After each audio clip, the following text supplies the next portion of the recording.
जमी झरणा भितर बाबा पांचलिंग आविर्भाव मथा पर गचरे भी पांचटी लेखे पत्र ये बाबा द्वापर जुगर ठाकुर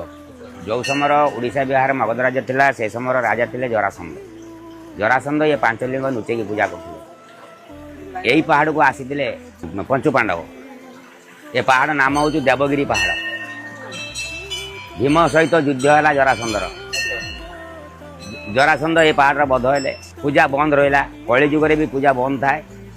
आमर नीलगिरी राजा थे नाम हूँ कृष्णचंद्र मर्दराज हरिश्चंदन से निसंतान राजा थे यहाँ शिकार पहाड़ शिकार कर आसी पछपटे गोटे पथर अच्छी से पथर बस हठात जड़े ऋषि रूपर मनुष्य देखादे राजा को सांगर डाकी आणिकी ये कहले हाथ मारिक अनुभव कर हाथ मारिक राजा अनुभव कर पछुक ने ऋषि ना शून्यवाणी है जे मो ना पंचलिंगेश्वर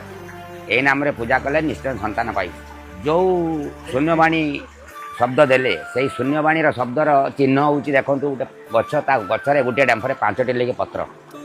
जमी झरणा भितर बाबा पांचलिंग आविर्भाव मथा पर गचरे भी पांचटी लेखे पत्र ये गचर नाम हूँ पंचुवट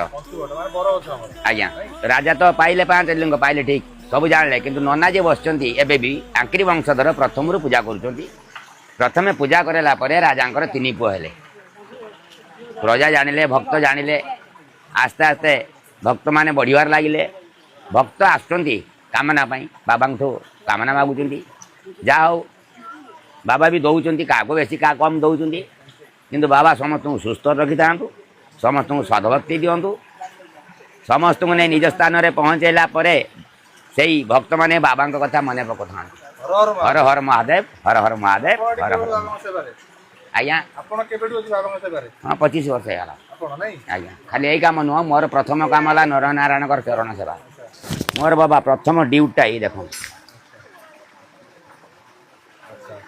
तापर सारा दिन ये भक्त माँ बहन इज्जत रक्षा करवा मानवर जीवन रक्षा करवा जमी बीतला 25 वर्ष बाबा पाखे हाथ जोड़ुची बाबा समस्त सुस्थ रखना मोर 61 जय बाबा पंचलिंगेश्वर हर हर महादेव।